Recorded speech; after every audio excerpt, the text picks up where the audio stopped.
Miles Prescott's boot crashed into the German shepherd's left ribs, and the sound hit the steel rafters hard enough to bounce back through the Fort Sailor disposition hangar like a struck pipe. The dog folded toward the concrete, breath punched out in a rough choke, claws scraping for traction, on the painted floor marked with yellow lot numbers and faded stencils that read, "Property Disposal." A second kick came up fast, expensive sneaker flashing white and red under sodium lights, and Lena Ortiz moved on instinct, not thought, stepping between the dog and the next impact with both hands out. She smelled disinfectant, diesel, old rain trapped in canvas crates, and the sharp animal fear that had been building since bidding started. Her right wrist, the one that never fully healed after Hellman, flared hot when she shoved at Miles's chest. He barely shifted. "Back off," she said. His fingers closed around her throat before her pulse settled from the shove. Thumb under jaw, 4 fingers crushing the side of her neck. He drove her backward one step, then another, then lifted. Her heels came off the concrete by inches. Air narrowed to a pinhole. Do not touch my inventory," he said. Inventory. That was the word he used for a decorated military working dog. Lena clawed at his wrist and found smooth skin. Gym hardness, no hesitation. Her training flashed in broken fragments. Tuck chin, trap thumb, turn into the gap, break base, breathe first. But his grip climbed higher, cutting the angle she needed. Her airway made a thin, ugly sound she recognized from other people and had never heard from herself. Oxygen turned to panic in under 10 seconds. She saw the overhead lights smear into white bars and felt her heart slam against a closed door. 32 civilian bidders stood in a ragged semicircle beside folding chairs and numbered paddles. 7 base contractors in logo windbreakers hovered near the auction table. 4 junior MPs in pressed uniforms watched from the perimeter tape, eyes moving between Miles's hand, Lena's face, and the man in the navy blazer who held procurement authority over the event. Not one of them moved. Not one of them spoke. Phones came up. A woman in pearl earrings kept filming with both hands and took one careful step left for a cleaner angle, as if this were lighting, not assault. A contractor with a silver watch turned his body away and pretended to read a forklift maintenance poster bolted to a column. The procurement officer in the navy blazer stared at his clipboard and kept flipping pages, one after another, as if paper could muffle choking. Every page turn sounded like surrender. Lena's vision tunneled. She heard the shepherd force himself upright behind her, heard a low whine slide into a growl that never reached full volume because pain kept pulling it down. His coat was tan and black saddleback, gold where light struck, dark as iron where shadows cut under his shoulders. A red lot tag cable tied to his kennel latch read, "Retired/unserviceable," in block letters. Somebody had stamped that over a life that had served longer than most men in the room. Miles leaned in, breath expensive with mint and espresso. "You don't make rules here," he said, voice almost bored. "You process transfers." Her toes searched for floor and found only air and the seam of his pant leg. Her fingers slipped down to his thumb joint, failed, climbed back up. Her lungs burned, and then went strange and quiet, the way rooms went quiet right before alarms started, in trauma bays at 3 a.m. She had seen faces turn this color. She knew the timeline. She knew exactly how little time remained when sound narrowed and hands started to weaken. Nobody helped. The shepherd shifted his weight and tried to lunge, front end low, hindquarters shaky from the rib strike. Chain leash clinked once against a steel post, where someone had looped it too short. He bared his teeth, but held. Military control still lived in him, even after fear, after pain, after being priced on a clipboard. A base contractor laughed under his breath and said, "Dogs got spirit," like that made him an expert and not a coward. Lena's knees trembled. Her hearing pulsed in and out. In the far corner of her vision, bidding placards lay stacked by denomination. 500, 1,000, 1,500. A whiteboard listed lot numbers, ages, and disposition outcomes in neat black marker. Humane transfer, private adoption, alternate placement. She had seen words like that in hospital administration meetings. Language that hid what hands were doing. Miles squeezed harder. "You're done," he said. Then Bay Door 3 rolled open with a hydraulic groan, and cold morning air cut through the hangar's chemical heat. Carl Brooks stepped in wearing NWU Type 3 camouflage, greens and browns crisp against the industrial gray, sleeves down, shoulders square, jawline marked by an old scar that tracked from ear to chin like a remembered blade. He was over 6 feet, broad through the chest from work, not vanity, with short dark hair threaded at the temples with early gray and hands cross-hatched, with old cuts that did not come from office life. Beside him moved an 85-pound German shepherd on a short lead, tan and black coat, catching light in gold bands, then sinking dark as iron with each stride into shadow. The dog's ears rotated forward, his body locked. A growl began low in his chest, rolling like distant thunder finding range. Carl's hand tightened on the leash and did not tremble. He said nothing yet. Lena saw phones dip. 2 bidders took half steps back before checking themselves. One junior MP swallowed hard and finally touched his radio but did not key it. The procurement officer stopped turning pages and kept his eyes down, jaw working, as if silence might still protect him. From somewhere near the folding chairs, a phone speaker blared a live stream host in a tinny voice. "Before we continue, tell us where you're watching from. If you believe veterans and working dogs deserve better than this, subscribe and stay with this case to the end. What happened inside this hangar did not stop at one chokehold. It rewrote what loyalty costs. It also turned a powerful family name into evidence tags and handcuffs." Lena saw him through narrowing sight, saw the way he took in distance, exits, hand positions, and badge numbers in one measured scan. Not anger, calculation. The kind that arrived before action and made loud men misread quiet as weakness. Miles still held her throat, but his posture shifted a fraction, weight moving from display to defense. He looked at the uniform, then the dog, then the scar at Carl's jaw, and for the first time Lena felt his grip lose certainty. The shepherd at Carl's side did not bark. He did not need to. He stared at Miles's hand on Lena's neck with the fixed concentration Lena had seen in trained dogs just before controlled force. His hackles lifted in a dark ridge. Breath steamed once in the cold spill from the open bay. The injured shepherd near Lena answered with a weak, answering rumble. 2 veterans speaking in the only language left to them in that room.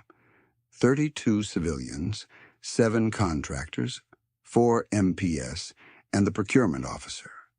44 witnesses around the tape. 1 woman gasping in a rich man's grip. 2 military dogs standing between cruelty and consequence.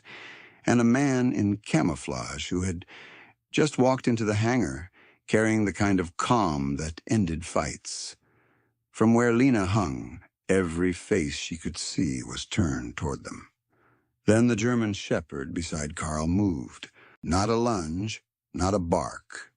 One controlled half-step that put his body between Bay Door 3 and Lena's failing airway, weight angled, shoulders square, leash loose but ready, his ears pinned forward, His chest expanded once, and a low sound rolled out of him, deep enough to vibrate the steel post nearest Miles's hand. The injured shepherd by the auction pen answered with a broken growl, pain-frayed but precise, like two old radios finding the same encrypted channel after years apart. Miles felt that sound through his palm where it crushed Lena's throat, and his fingers tightened on reflex before his brain caught up. Lena's vision narrowed to a bright ring around black. She could still see details because panic sharpened the wrong things. The rubber edge of Miles's watch band, the white stitching on his jacket cuff, the tiny crack in the green paint stripe on the floor where her boot toes scraped for purchase. Her right hand slipped from his thumb joint again. Her left hand hit his wrist bone, slid, caught, failed. Her airway made a dry whistle. She knew exactly what that meant. She had heard that sound in trauma rooms from men who never thought they could be hurt, from women who had worked 2 jobs and collapsed between midnight and dawn, from old sergeants who apologized while they suffocated. She had never expected it from herself. Carl did not rush. He stood with the kind of stillness that made motion around him look childish. NWU Type 3 fabric held crisp lines across his shoulders. The scar at his jaw sat pale against weathered skin, a quiet border between old injury and old discipline. His eyes tracked hand placement, footing, distance to concrete stanchions. Radius of the chain looped around the injured dog's post. Location of each MP, angle of each phone pointed into the scene. Lena could not read his expression clearly through the blur, but she recognized the posture. She had seen it once outside a medevac ramp in Kandahar. Men who had already sorted consequences and were waiting for one correct second. Miles tried to make his face do contempt. "You're late," he said to Carl without looking away from Lena. "This lot closes in 5 minutes." His voice held, but his stance had shifted. Left foot back now, shoulders no longer squared for dominance, hips turning for escape or swing. Lena felt the change through the grip on her throat. Arrogance had moved 1 inch toward fear. 44 witnesses held their breath and did what cowards did best. They watched. A junior MP with a fresh, high and tight cut and sleeves too stiff with starch glanced at his corporal, then at the procurement officer in the navy blazer, then at Carl's uniform, as if one of those men might authorize courage. The corporal looked at the floor tape. A contractor in a branded windbreaker lowered his phone, then raised it again when nobody else moved, choosing audience over accountability. The woman with pearl earrings kept filming. Her hand trembled once, not from empathy, from adrenaline. A bidder in polished loafers opened his mouth, shut it, and stepped behind a folding chair like aluminum tubing could shield a conscience. The injured shepherd pulled against his short chain and coughed from the rib strike. Lot tag still fluttering from the kennel latch. Retired/unserviceable. Lena saw the red plastic edge cut into his field of movement and felt a flash of anger cut through oxygen hunger. Unsalvageable. That was what paper called living things when money had already moved. Carl's dog stared at Miles's hand and showed no wasted motion. 85 pounds of tan and black saddleback that turned gold beneath sodium glare and dark as iron when shadow crossed his spine. The growl built 1 shade louder, then held, a line drawn but not crossed. Carl finally spoke, voice low enough that half the room leaned forward to hear it. "Easy." 1 word to the dog, not to Miles. Miles gave a quick laugh that landed thin. "You commanding animals now? This is private disposal." He jerked Lena higher by a fraction, as if proving ownership. "Procurement signed off." The procurement officer flinched but did not look up from his clipboard. Page edges trembled under his fingers. He did not turn this one. Lena's lungs burned and then dulled. The panic phase was giving way to the dangerous calm she warned families about when monitors began to flatten. Her fingers lost strength. She hated that more than fear. Her sister's boy waited at home, with an unwashed cereal bowl in the sink, and a spelling test folded in his backpack. She had promised she would be there before school drop-off. Promises got ordinary until air ran out. Then they became commands. Carl took one step forward. No faster than a man approaching a skittish horse, boots quiet on concrete. His dog mirrored him, shoulder aligned with Carl's knee, head level, gaze never leaving Miles's hand. The MPs tracked that step like a weather change rolling over open water. Miles snapped, "Stop there!" Carl stopped there. The silence that followed had edges. Forklift hum from outside. The faint tick of cooling metal from the open bay door. Lena's strained inhale. The chain clink from the injured shepherd. Somewhere near the auction table, a phone speaker crackled, volume too high, as if the person holding it had forgotten they were not alone. The livestream host's voice came tinny and bright into a room that smelled like disinfectant, oil, fear, and old wet canvas. Before we go further, tell us where you're watching from tonight. Drop your city in the comments so we can see who still cares when the uniforms come off and the cameras turn away. No one shut it off. Lena's eyes flicked toward the sound because movement was all she had left. A teenage base clerk stood with his phone chest high, face pale, thumb hovering over the screen. He looked like he wanted permission from someone older, someone safer, someone paid to decide what was right. No one gave it. The host continued, and now even Miles listened without meaning to. If you believe veterans and working dogs deserve more than auction tags and backroom contracts, subscribe and stay until the end. What happens in this hangar does not end with one grip or one gasp. A family name will be peeled off a building and stapled to a case file. Miles's jaw tightened. "Turn that off," he barked. The clerk fumbled, missed the button, froze. Carl did not glance at the phone. He watched breathing, leverage, exit routes. Lena felt the room reorient around him, the way triage rooms reoriented around a lead surgeon who never raised his voice. Power had started to migrate before anyone admitted it. The injured shepherd planted his front paws and held, sides shuddering. Carl's dog answered with a short exhale, almost a pulse signal, and the older dog's eyes found him through pain. Recognition flashed there. Not simple species recognition, training recognition, history recognition. A field language older than this hangar and cleaner than anyone's paperwork. Miles saw that exchange and misread it as threat alone. He did not understand what he was looking at. He saw teeth and muscle. He did not see service record, deployment miles, commands carried under fire. He had no idea he was the only untrained creature in the room. Lena's hearing tunneled again. She heard her own pulse in her ears and the scrape of Miles's sleeve against her cheek. She forced one thought through the haze. Stay awake. Not because of pride, because unconsciousness would gift him control he had not earned.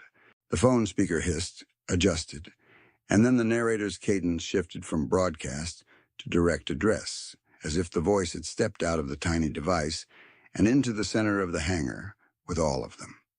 Before this story goes 1 second further, tell us where you're watching from and remember this moment.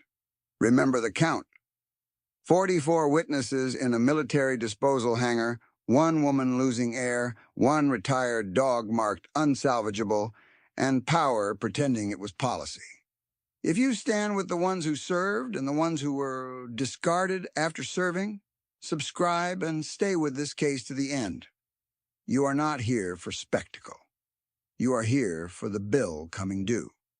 No one laughed at that. Even Miles did not. He shifted his grip again, trying to recover his rhythm, and Lena felt the pressure stutter at her carotid for half a second. Her vision cleared by a thread, enough to catch Carl's eyes fully for the first time. They were steady, flat, and cold in the way of deep water that had taken the weather for years and kept no memory of panic. He gave her the smallest nod. Not comfort. Instruction. Hold. She held. Carl's dog lowered his head by an inch, hackles still up, rear legs coiled. The command sat unwritten between dog and handler, waiting for release. The MP sensed it too. The young one with the radio finally keyed his mic, voice cracking once. "Control, this is Post 4 at Disposition Hangar. Active assault in progress. Repeat, active assault." The words changed the room more than any shout could have. Protocol existed now. Timestamp existed. Record existed. Miles heard the call and snapped, "You clear that channel, right now. This is private disposal." Carl's expression did not move. His left hand loosened on the leash by one measured inch. The narrator's voice, still floating from that trembling phone, dropped lower, almost solemn. "Stay with this all the way through." Because what happened next did not just stop a chokehold. It tore open transfer logs, procurement signatures, and a pipeline built on silence. By dawn, men who hid behind letterhead were learning that documents can testify. Carl spoke to Miles for the first time. "Let her go." Miles bared his teeth. "My father owns this base contract." Lena felt her knees shake, then lock. Her fingers found Miles's thumb one more time and held there, waiting for the second Carl had been building since he walked through Bay Door 3. Nobody in the hangar looked away now. Now let's go back to the beginning. Lena Ortiz had learned to count oxygen before she learned to trust policy. And that was not a lesson any 29-year-old should have carried into civilian work. She worked nights as the military-civilian liaison at Ridgemont Veterans Hospital, the shift nobody fought for and everybody needed, the stretch between 11 p.m. and 7 a.m. when paperwork got sloppy, pain got louder, and the people who had served learned how quickly institutions forgot their names. She moved through those corridors with a badge on one lanyard, and a trauma she never advertised on the other, dark hair tied back, sleeves rolled when things got messy, and a partially healed right wrist that clicked when she rotated it too far. Hellman gave her that wrist in a rollover that crushed a door panel into her forearm and left her digging a teammate out through glass and smoke while diesel pooled under them. She had made it out. 2 others had not. At 3:12 most mornings, the hospital sounded like humming lights and distant monitors, and smelled like disinfectant, stale coffee, and winter coats drying over chairbacks. That hour belonged to Lena. She checked transfer forms from the base, tracked bed availability for veteran admissions, translated acronyms from one bureaucracy into another, and kept a lunch bag in the break room fridge with 2 yogurt cups, half a sandwich, and 3 spare inhalers sealed in plastic. Nobody told her to bring them. She brought them because she had watched a young spouse panic over an empty inhaler once, while her husband wheezed through a post-op night, and because running out of air changed a room faster than any alarm. She did not live alone. She had not for 3 years, 4 months, and 9 days. Her sister Marisol had died in a freeway pileup during a rainstorm that turned brake lights into red smears across black water. The call came during Lena's shift. She still remembered the exact sound the charge nurse made when she saw Lena's face and took the clipboard from her hand without asking questions.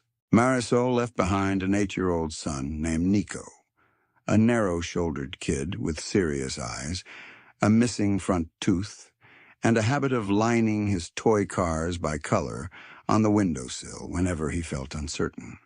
Lena took guardianship before the funeral flowers wilted. She did not call herself heroic for that. She called it Tuesday. By the second week of October, their apartment had developed its own battle rhythm. Nico's spelling words on the fridge under a magnet shaped like a cartoon shark. A small sneaker always kicked off near the sofa, no matter how many times Lena asked for the shoe rack. A cereal bowl waiting in the sink at dawn, with milk gone warm because he talked more than he ate before school. A backpack by the door with one strap repaired twice using green nylon thread from Lena's old field kit. At 6:20, if she was home in time, she signed his reading log in blocky handwriting and tucked apple slices into a lunch container while he asked whether dogs in the military got medals or just good boy pats. She always told him the truth. Sometimes both. Nico knew her wrist hurt when storms came in.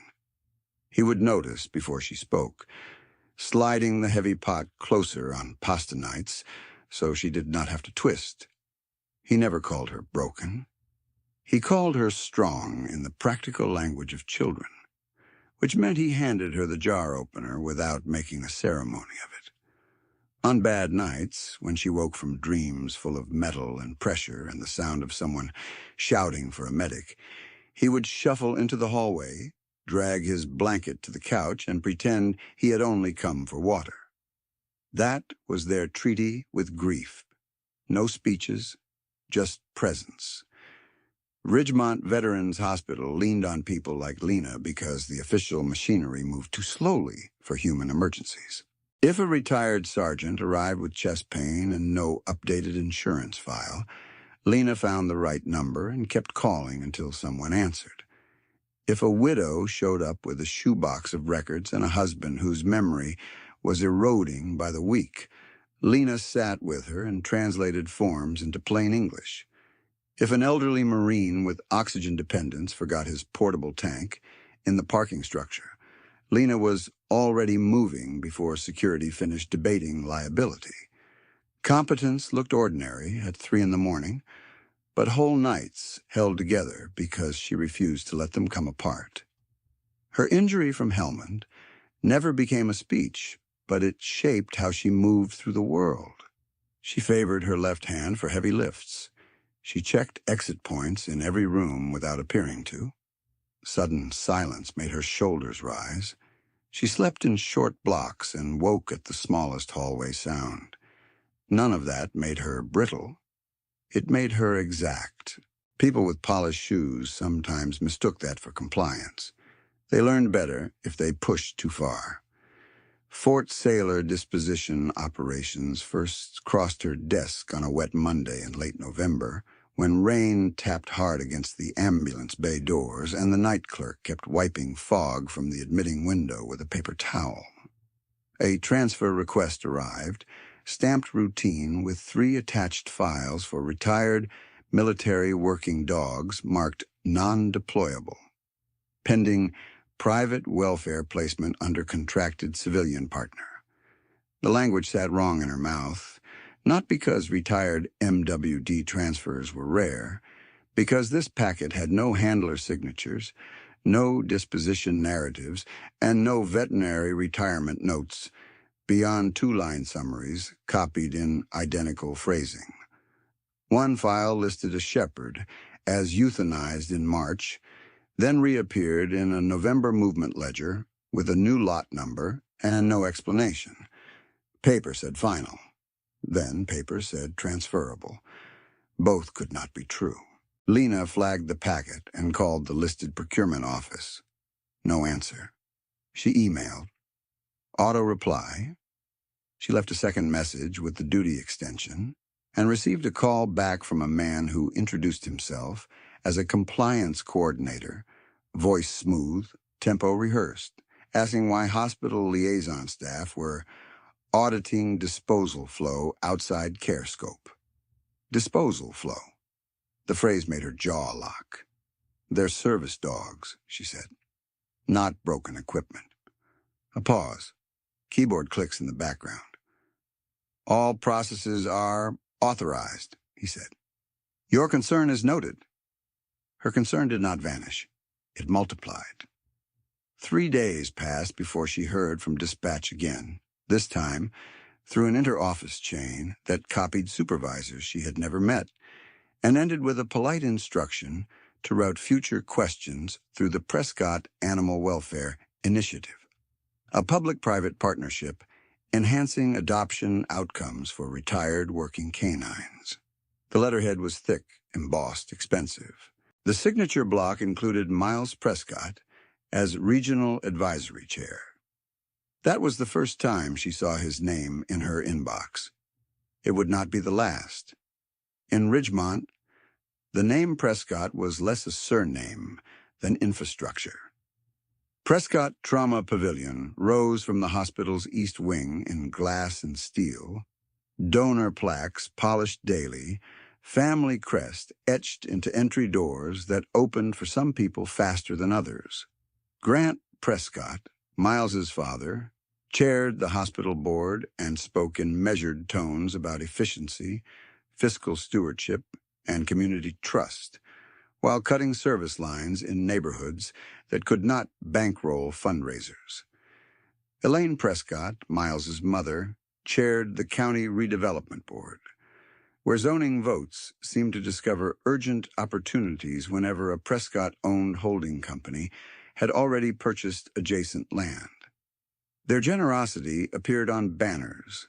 Their leverage appeared in meeting minutes if you knew where to look. Miles floated above that foundation, like a man who had never touched dirt and believed gravity was optional.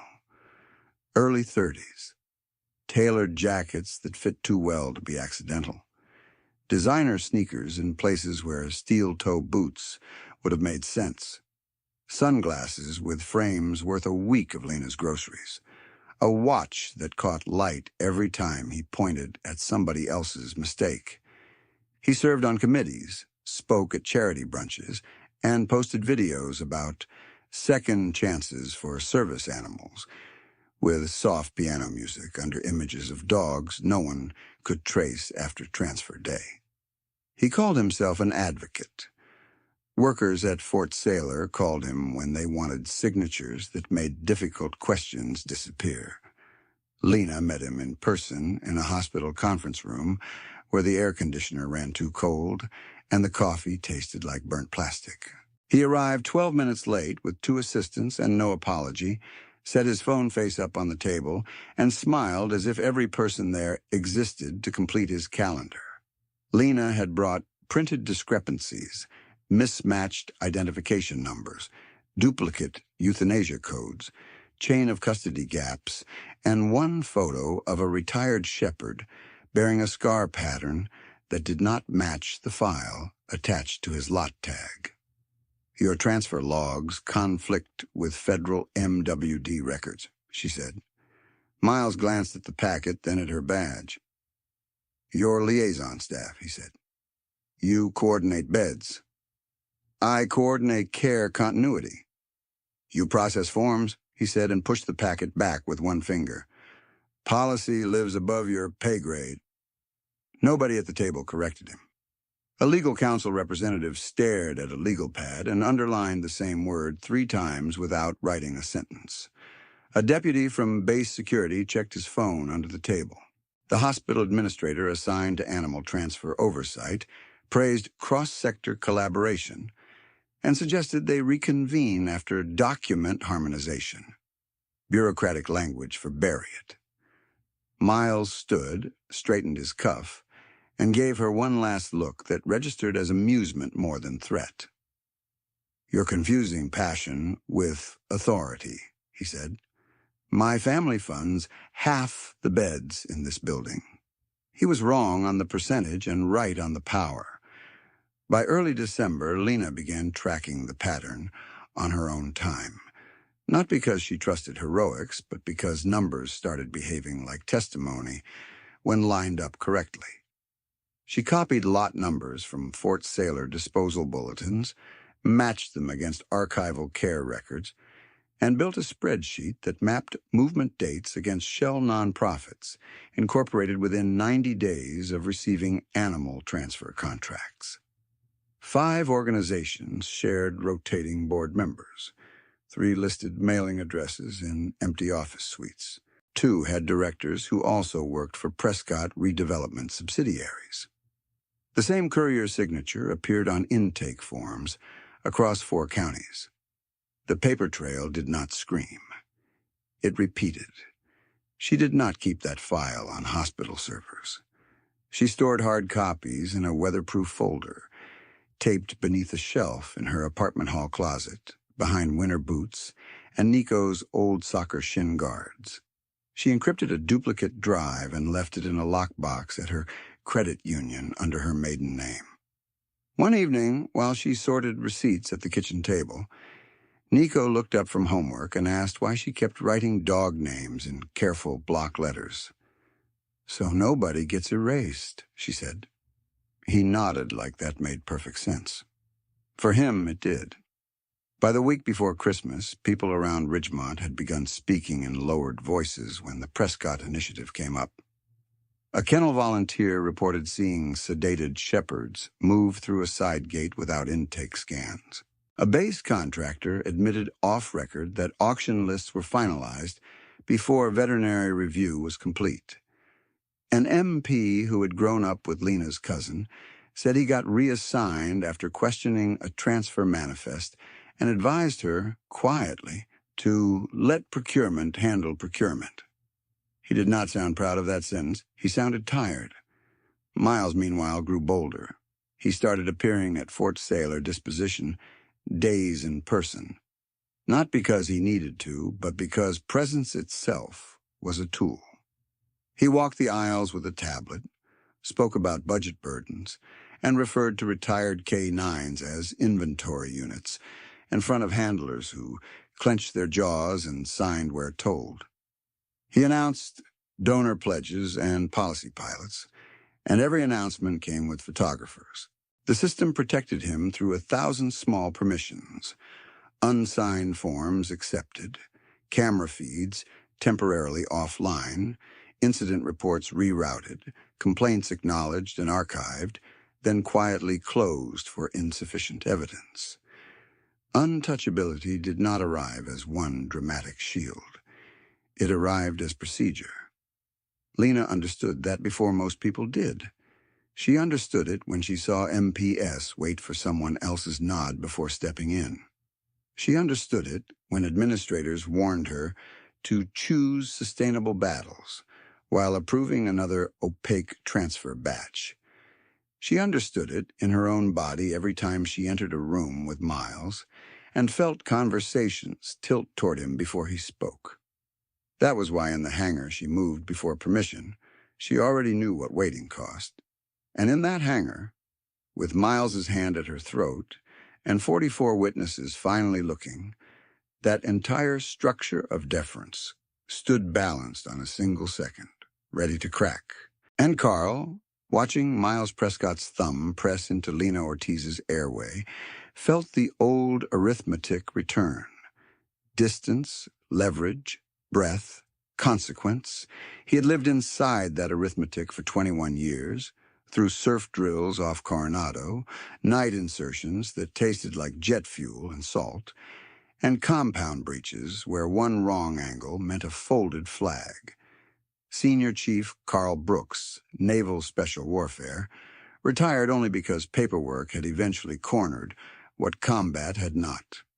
He stood 6'2" in NWU Type 3 camouflage because civilian clothes made him feel exposed, like he had left skin behind somewhere downrange. The scar along his jaw came from a door charge in Mosul that blew late and sideways. The cuts on his hands came from years of wire, steel, and moving men heavier than himself out of places already burning. None of that was the wound that stayed open. That wound had a name. Nolan Pierce had been his teammate for 9 years, primary MWD handler in their element. A man with a low Oklahoma drawl and a habit of talking to dogs like they were lieutenants who needed reminding, not command. In Yemen, during an extraction gone wrong outside Al-Mara, Nolan had run back toward the breach line while everyone else moved to exfil. Carl still heard him on comms, clipped and calm. Ghost has sent. 2 movers east wall. Then gunfire. Then the first blast. Carl had taken shrapnel through his plate carrier edge and dropped hard behind a concrete water trough, left side numb, ears ringing so loud he tasted metal. Nolan had reached him, grabbed his vest drag handle, and hauled him 3 yards through dust thick as flour, while Ghost held a flank lane and barked warning at shadows no one else could read. Medevac birds were 3 minutes out. Secondary devices were probable. They both knew it. "Get up, Chief," Nolan had said, face streaked with grit, one eye swelling shut. "You're not dying here." "I can move," Carl had lied. "You can breathe," Nolan had answered. "That's enough." He had shoved Carl toward the lit corridor the courtman marked with chem lights, then turned back to pull Ghost from a collapsed gate section where rebar had trapped the dog's hind leg. Carl got to one knee, rifle up, vision chopping in and out. The second blast took the wall, the gate, and half the courtyard in one flat white concussion that erased shape and sound together. Carl remembered flying, remembered hitting stone, remembered someone pinning him to a litter while he tried to crawl back toward smoke, and received only static, where Nolan's voice should have been. Official language came 2 days later in a surgical ward in Djibouti. Missing, presumed killed in action. MWD Ghost. Deceased. Remains unconfirmed. The Navy returned Carl to Virginia with 32 staples in his side, a left shoulder that clicked under load, and hearing that never fully settled after enclosed detonations, people called him lucky because he had survived. Luck felt like a bad translation. He did rehab at dawn, paperwork at noon, and stared at ceilings through the hours where most people slept. Silence became a trigger, not a comfort. If a refrigerator compressor kicked on in the kitchen, his pulse spiked. If a hallway door shut 2 apartments down, he mapped exits from bed. He began measuring insomnia in mission blocks because ordinary time no longer fit. 19 hours awake. 2 down. Up again at 2:11 with jaw clenched and sheet soaked. The VA therapist with gray hair and marine tattoos told him, "Your nervous system thinks you're still in the stack." Carl nodded and came back next week. Healing did not arrive as revelation. It arrived as repetition. By March of the year after Yemen, he had retired with full honors, 2 sea bags, and a folded photograph of his old Element, taped inside a kitchen cabinet, where he had to see it every morning. People asked why he still wore camouflage to commissaries and medical appointments. He never gave the real answer. NWU Type 3 was structure. It held him together when crowds thinned his patience and bright stores made his eyes ache. It reminded him he had belonged to something that moved toward danger when everyone else moved away. Without it, he felt like a man walking unarmored through weather he could not predict. He took contract work twice, quit both times when supervisors asked him to tone down the vigilance. Hypervigilance had kept him alive. He was not about to apologize for it. Then came the first hint that Nolan's story had not ended where the casualty report said it had. A logistics yeoman he trusted, called late, voice low. "Chief, I found an archival discrepancy in MWD disposition records tied to Yemen losses. Ghost file got amended posthumous, then scrubbed. Doesn't look clean." Carl drove to Fort Sailor at 0500, signed in under veteran access, and requested file review at the disposition office. A civilian clerk in a Navy blazer smiled without warmth and said the records were sealed under contractor management. Carl asked for the legal basis. She slid him a printed statute that did not apply and looked past him to the next person in line. He filed a formal request, then another, then a congressional inquiry through a veterans advocate he had deployed with in Afghanistan. The responses arrived polished and empty. "Dog is listed deceased," one procurement email read. "No further action required." Carl read that line 3 times, then drove to Nolan's parents' house in Tulsa to deliver the last of Nolan's personal kit that had been released from storage.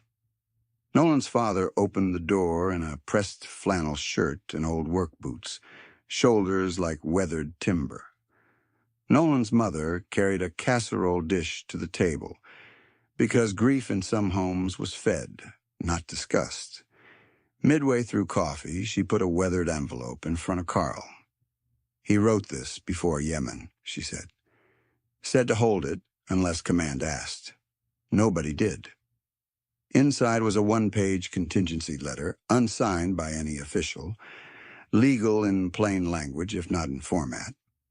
"If I do not return, transfer Ghost to Senior Chief Carl Brooks, pending clearance. He knows the dog, the commands, and what he's already carried for this team." Nolan had dated it 6 weeks before deployment. The Navy had never processed it. Carl folded the letter back along its original creases and said, "I'll bring him home." He did not use maybe. He did not use try. The fight that followed was not cinematic. It was fluorescent offices, hold music, missing forms, and men with cufflinks saying liability as if that word ended all argument. A disposition manager told him, even if the animal existed, retired MWD placement must follow partner channels. Carl set Nolan's letter on the desk, added 3 pages of service citations, and asked for the regulation in writing. The manager tapped a pen and said, "You veterans think loyalty is a legal category." Carl replied, "No, I think theft is." He walked out with no approval and a clear map of who benefited from delay. He began building his own file. Names, timestamps, transfer numbers, archived kennel manifests, and contractor overlaps that kept looping back to Prescott subsidiaries. Ghost's history came to him in fragments first, then in a full record that read like a charge sheet against national amnesia. 9 years old, male German Shepherd, 5 deployments, 23 American lives credited through detection alerts and breach lane clears in Kandahar, Helmand, and eastern Yemen.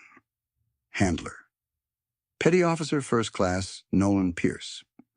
Distinguishing marks: crescent scar along left hip from Taliban shrapnel during a compound breach outside Kandahar city, healed with reduced extension under cold load. Temperament: stable, high drive, command responsive under fire. Last confirmed status entry, KIA associated, remains unverified after secondary blast, Al-Mara sector. Final disposition code, deceased. Then a hidden amendment 9 months later with a new identifier and no chain of custody signature. Somebody had moved him from memorial line item to transferable asset.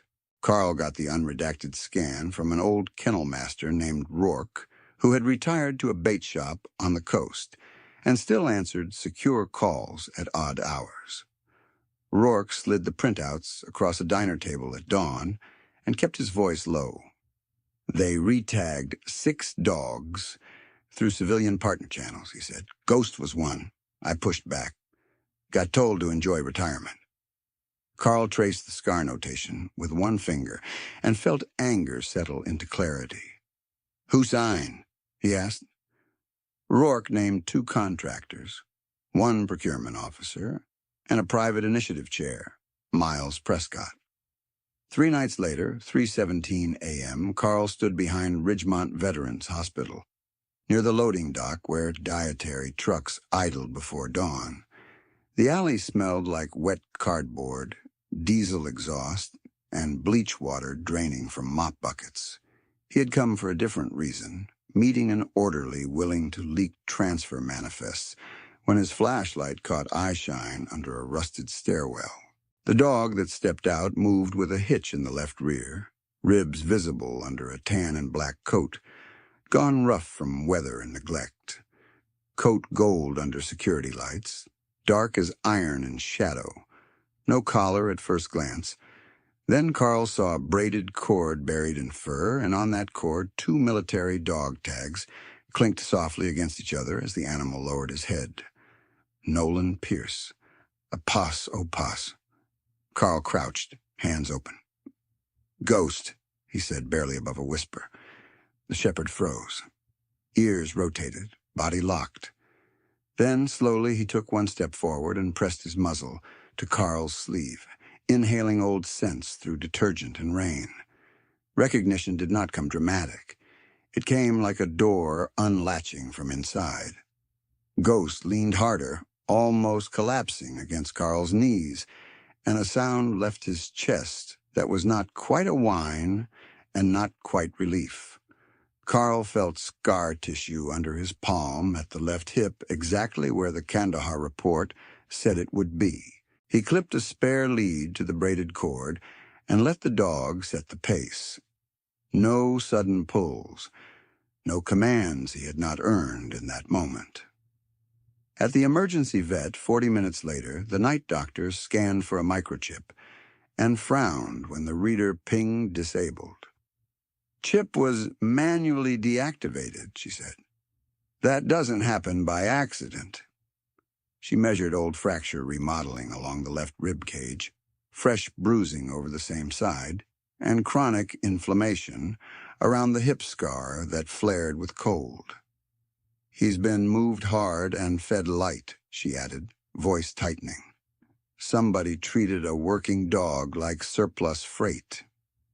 Carl signed every form, paid from savings he had meant for a truck transmission, and listed himself as provisional guardian, pending military verification. When the receptionist asked for next of kin, he wrote Nolan Pierce in the margin, then crossed it out because the world had already crossed out enough. By Christmas week, Ghost slept on a folded wool blanket beside Carl's bed, and woke from nightmares the same minutes Carl did, both of them rising at hallway noises, both of them scanning doors before breathing slowed. On better mornings, Ghost rested his head against Carl's chest and held there until the shaking passed. Carl read him old command cards and watched recognition return by layers.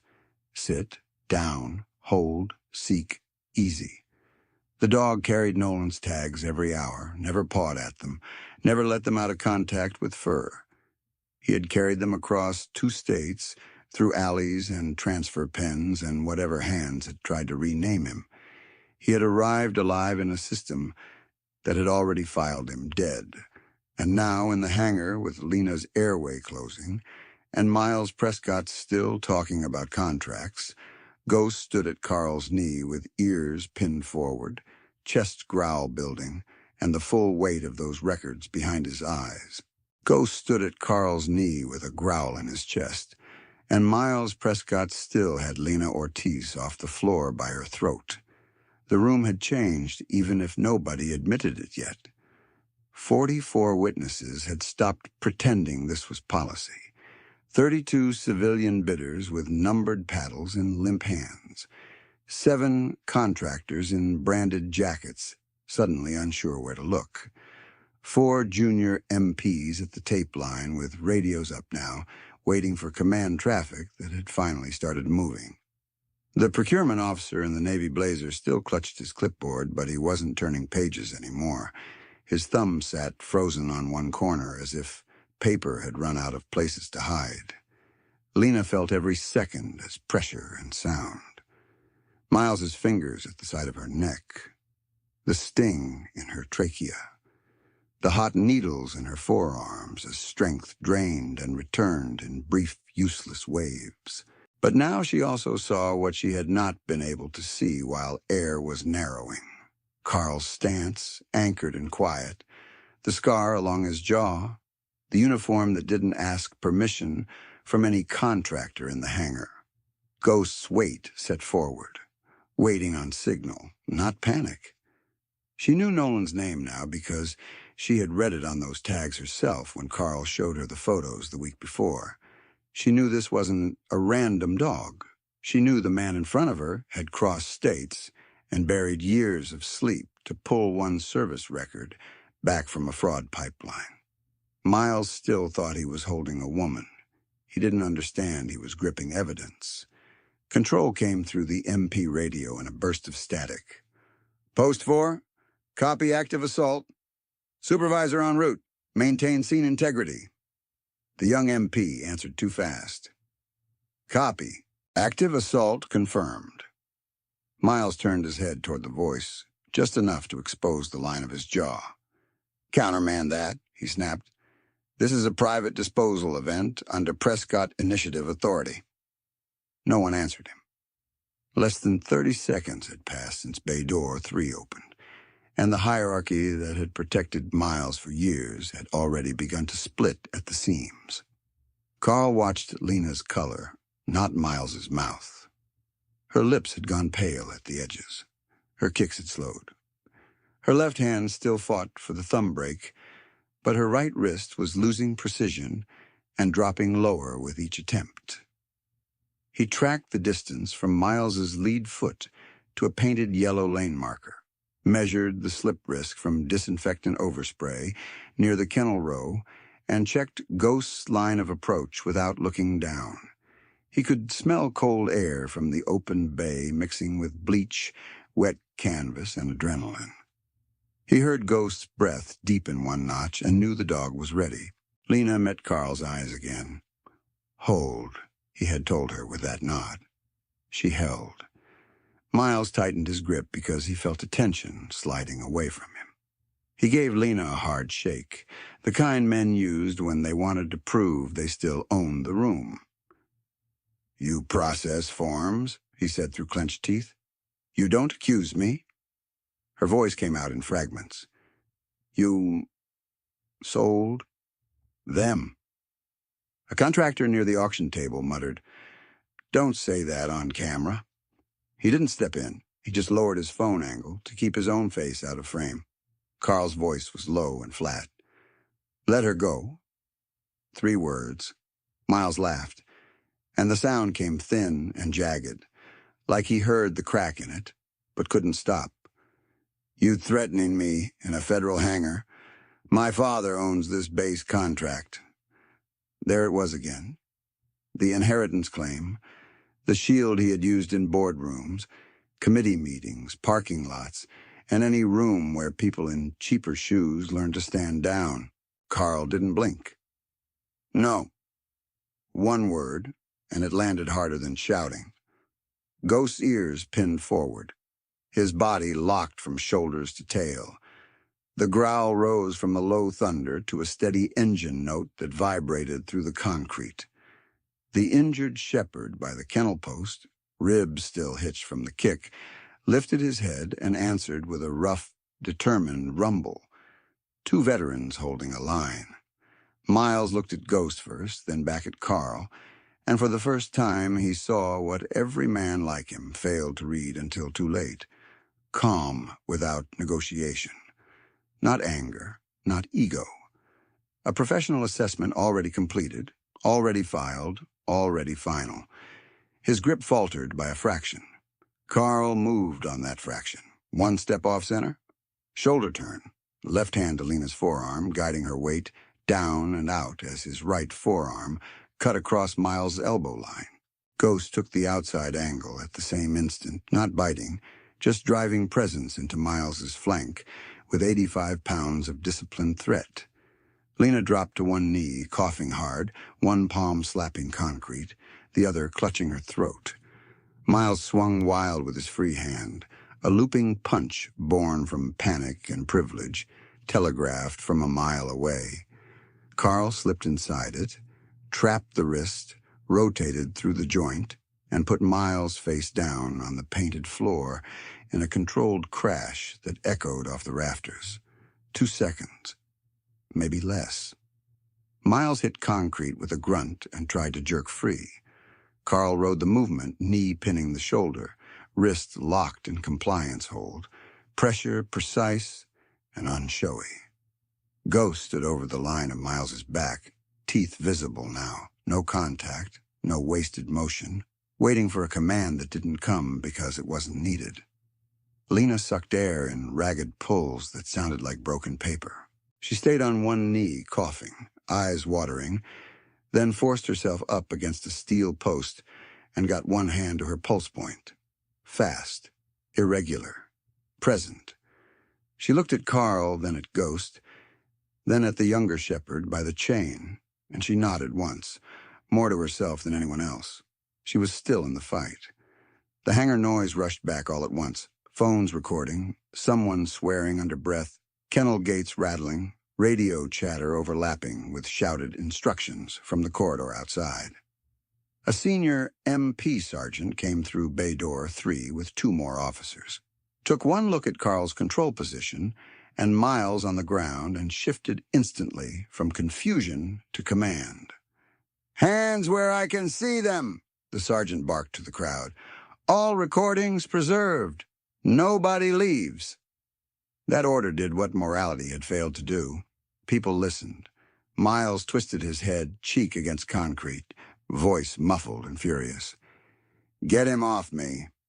Do you know who I am? Call my father. Call legal now." The sergeant didn't move yet. "Sir, on the ground. Stop resisting." "I own this contract," Miles spat. "You touch me, and you're done in this county." Carl increased wrist pressure a measured degree. Miles hissed and went still.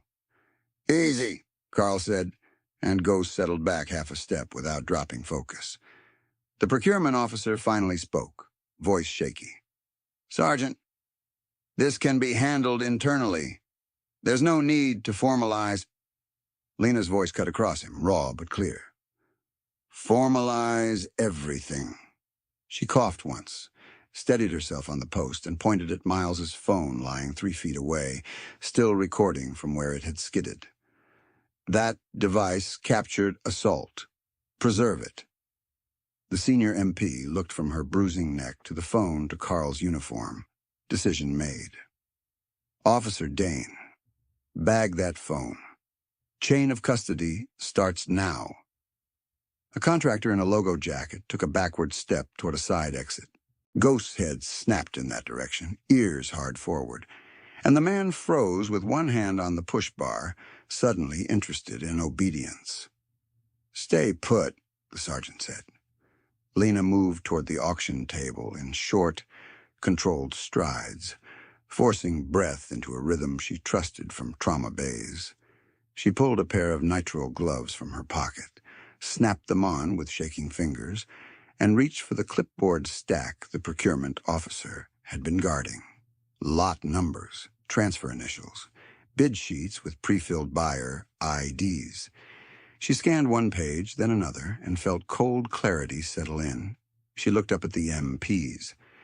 "I need an evidence box, and I need photos of every kennel tag before anyone touches a latch." The young MP, who had made the first radio call, nodded quickly. "Yes, ma'am." Miles laughed from the floor, but now there was strain in it. "You think a clipboard matters? Those are draft sheets." Lena held up one page between 2 gloved fingers. "Draft sheets don't carry your signature and timestamp." Carl did not look at the papers.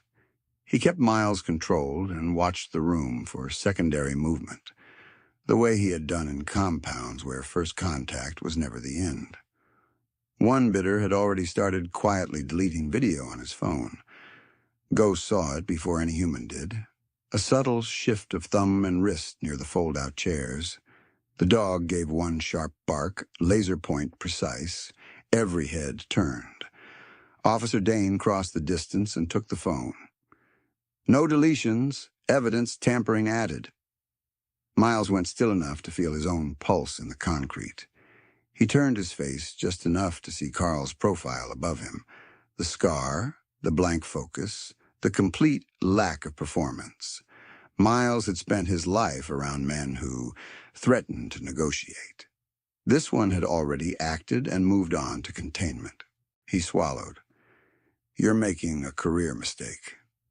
Carl's reply came quiet. "I'm retired." The words landed like a locked door. Outside, boots pounded the corridor as additional MPs and base investigators arrived. Inside, the old power map kept collapsing in visible layers. Contractors who had laughed 10 minutes ago stood with hands raised while officers photographed sign-in sheets. Civilian bidders who came for a bargain on surplus units were separated, identified, and told to remain for statements.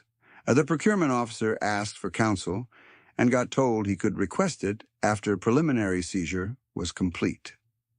Officer Dane and another MP moved Kennel to Kennel first, photographing each tag, chain, latch, and lot plate in place while reading timestamps into body cams. Only after the logging pass was complete did a medic kneel and unclip the injured shepherd's chain, speaking soft and steady while the dog trembled and then leaned into the touch. Ghost stayed beside Carl, posture still rigid, tan and black coat catching gold from the sodium lamps and going dark as iron every time someone crossed the light. He didn't look at the crowd. He watched the man pinned beneath Carl's hands, then glanced once toward Lena as if checking her airway himself. She gave him the smallest nod. "Good boy," she whispered, voice scraped raw. For the first time since the kick, the dog's growl faded. The senior MP sergeant stepped in with cuffs ready. "Senior Chief, on my count?" Carl shifted grip to transfer control cleanly. "Ready?" Miles tried one last surge when the cuffs touched his wrist. Ghost rose an inch, just enough for a flash of teeth and a low warning that stopped the motion cold. "Don't," Carl said. One word. Miles stopped fighting. Steel clicked shut around his wrists, loud in the hangar silence that followed, and every phone still recording caught the same frame. The Prescott air on concrete, a retired SEAL standing over him, and a war dog holding the line while the system finally wrote down what everyone had seen. The senior MP sergeant took over with a voice that carried, "Scene lock. Nobody touches paper, cages, or devices without a photo and timestamp." He looked straight at the procurement officer in the navy blazer. "Name?" The man swallowed. "Douglas Heller." "Heller, step away from that table." Heller's eyes flicked to Miles, then to the exit, then to the clipboard stack he had been guarding all morning. He took one half-step back and stopped. "I need counsel." "You'll get counsel," the sergeant said. "You'll give your hands first." By 4:10 a.m., the hangar had become an evidence bay. MPS ran body camera narration while photographing every kennel latch, chain length, lot card, and red retired/unserviceable tag in place. Officer Dane sealed Miles's phone in a clear bag and read the serial number twice into the mic. Another MP collected the woman with pearl earrings full video after she tried to insist it was private content. The sergeant told her obstruction carried its own charge, and she handed it over with shaking fingers. The contractor, who had stared at the forklift poster, gave a statement that said little and protected no one, then admitted he had received 3 prior auction invites from Prescott-linked addresses. Lena kept one hand at her bruised throat and one on procedure. She identified the transfer sheets Heller had called drafts, pointed out pre-filled buyer IDs, and flagged 6 lot numbers that matched her discrepancy list. When the sergeant asked how she knew, she gave him a hard look and said, "Because I did your due diligence after my shift." He didn't flinch. He wrote that down. Ghost stayed at Carl's left knee, eyes on movement, not noise. The injured shepherd was finally off the short chain, wrapped in a thermal blanket by the medic team, with the removed chain and collar separately bagged, tagged, and photographed before transport. When they lifted him to a gurney, he did not fight. He watched Ghost the whole time. Ghost answered with one low, steady chuff, then returned to scanning the room. At 4:23, Grant Prescott arrived. He came through bay door 1 in a camel coat over tailored slacks, flanked by base legal counsel and a private attorney who spoke before he had the facts. "This detention is irregular," the attorney said. "Mr. Prescott is a civilian contractor liaison and felony assault on camera," the sergeant cut in. "Tampering attempt documented. Procurement records seized." Grant turned to Miles, still seated and cuffed against a post. "Say nothing." Miles looked up, face gray with anger and concrete dust. "Dad, fix this."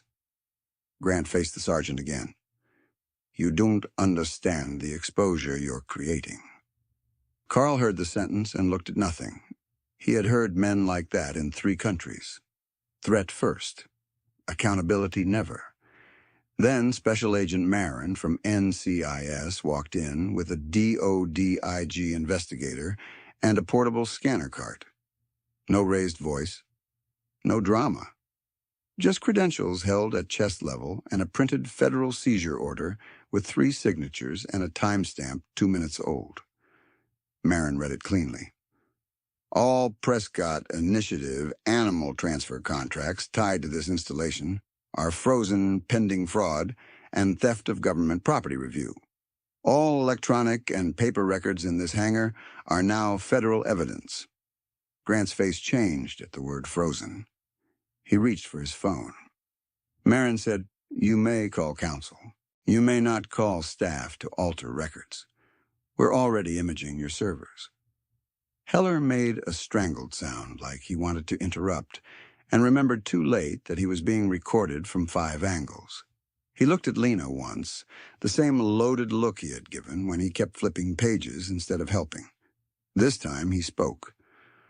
"I warned them about chain of custody gaps," he said, voice thin. "Twice. I got told to stop asking." "Who told you?" Marin asked. Heller closed his eyes. "Miles Prescott. And compliance coordinator Evan Sutter, email and in person."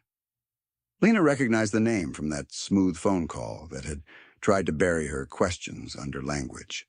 She gave Marin the date, time, and extension from memory. Marin wrote it down, then asked for her full archive. "It's not on hospital servers," Lena said. "I kept it off network." "Where?" "Hard copies in a weatherproof folder at home. Encrypted drive in a credit union lockbox." Marin nodded once. "You come with us. Voluntary witness transport and evidence retrieval now." The first layer fell in the hangar. The second fell before sunrise. At Ridgemont Credit Union, under fluorescent lights and stale lobby heat, Lena signed the lockbox release with her bruised hand while an NCIS tech filmed chain of custody. Inside sat the encrypted drive, a folded legal pad, and a printed index of lot numbers she had cross-referenced by hand.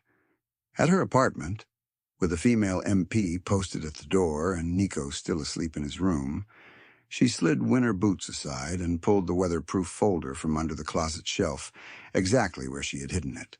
No speeches, no flourish, just paper turning into proof. By 8:05 a.m., they were in a secure records room at the base legal office. Evidence trays lined one wall, Miles's phone, Heller's clipboard stack, seized bidder rosters, kennel tag photos, the red lot tags, and Ghost's braided collar with Nolan's tags now logged in a padded container. A veterinary forensics tech scanned Ghost's disabled microchip and confirmed manual deactivation. A second tech measured the crescent scar on Ghost's left hip, then overlaid it against archived MWD surgery images from Kandahar. Match. "Positive identity," the tech said. "Ghost. No ambiguity." Carl stood still through all of it. His hands flexed once when the tags clinked on the tray. In the adjacent exam lane, the auction shepherd's identity finally closed.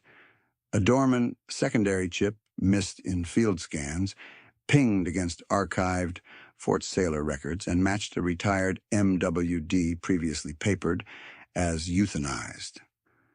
Marin logged the dog under protective federal veterinary custody as living evidence, tied his rib injury imaging, seized kennel tag, and falsified disposition packet to the same Prescott transfer chain, and entered the line item in the case tracker as resolved.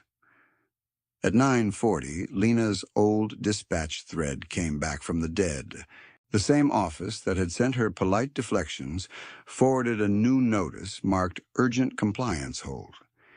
Every prior dismissal was now attached as exhibit history. The voicemail from Evan Sutter was pulled into transcript. His "all processes are authorized" line became time-stamped evidence, not reassurance. At 11:15, Ridgemont Veterans Hospital called an emergency board session. Lena attended in borrowed scrubs because her blouse collar hurt against the bruising. Carl waited in the corridor with Ghost, both of them a quiet force under cold LED lights. Inside, Grant Prescott tried to frame the hangar as an isolated altercation. Then the screen lit with synchronized evidence. Assault video, transfer sheets with pre-filled shell buyers, deactivated chip reports, and financial routing maps from the 5 nonprofits Lena had traced. The room went still when one slide showed Prescott Trauma Pavilion, donor funds cross-collateralized with the same entities, bidding on unsalvageable dogs. A trustee with silver hair asked one question. "Did you know?" Grant looked at the table. "I relied on staff." The vote was not close. Suspension pending full fraud review. Access revoked effective immediately. Security escort. In the corridor after, Miles was brought through in transport cuffs for arraignment transfer, still trying to project old confidence. "This won't stick," he said to Lena through his teeth. "You don't have the chain." Marin answered for her. "We have your phone recording the assault, your signatures on transfer orders, your messages directing deletions, and federal property identifiers on dogs sold through your shell network." He paused. "Chain is excellent." Miles looked at his father. Grant said nothing. By late afternoon, the third layer collapsed in federal magistrate court on base. Charges were read in plain language: felony assault, conspiracy to commit procurement fraud, theft and unlawful disposition of government working dog assets, and evidence tampering.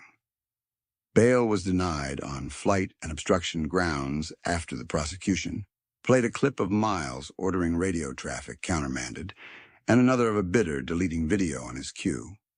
The family name appeared in the caption line, then again in the docket index, stripped of ceremony and reduced to case number. Not everyone who froze in the hangar found courage later. The contractor with the silver watch claimed memory gaps and never volunteered more than yes or no. The deputy from base security, who had looked at his phone under the conference table, requested administrative leave and sent no statement. Their silence was noted in reports and nowhere else. Others did speak. The young MP who keyed the first assault call gave full testimony and kept his post. The teenage clerk turned over the complete livestream file and admitted he had almost muted it from fear. Heller, under counsel, produced archived emails and confessed he had been told to relabel retired MWDs as civilian inventory to bypass military retirement protocols. "I told myself it was just paperwork," he said in interview 3. "It was trafficking with nicer fonts." That night, after statements and signatures and one final evidence check, Marin met Carl and Lena in a quiet admin office that smelled like toner and burnt coffee.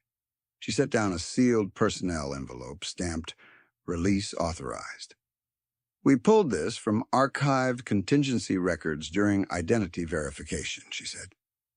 "It should have been actioned years ago. It wasn't." Carl recognized Nolan Pierce's handwriting before he touched the paper. They sat in Carl's apartment just after 10 p.m., heat ticking in old pipes, rain tapping the window. Nico was at the kitchen table in dinosaur pajamas, drawing a shepherd with a cape and very serious ears while pretending not to listen. Ghost lay near Carl's boots, exhausted but alert, Nolan's tags returned to the braided collar and resting against his chest. Carl opened the letter with careful fingers and read aloud. "If I don't make it home, Ghost goes to Senior Chief Carl Brooks. Not a kennel, not a contractor, not a committee. Carl knows his commands, his tells, and his stubborn streak. He also knows mine. This is my legal intent and my personal order." Carl's voice caught once, then steadied. Nolan had added a second paragraph in smaller script. "If Ghost reaches you without me, that means he did his job longer than any of us had a right to ask. Bring him somewhere quiet. Let him sleep where he can hear a heartbeat he trusts." No one spoke for a long second.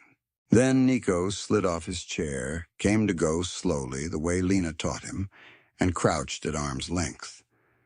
"Hi, Ghost," he whispered. "You found him." Ghost lifted his head to the name. His ears softened.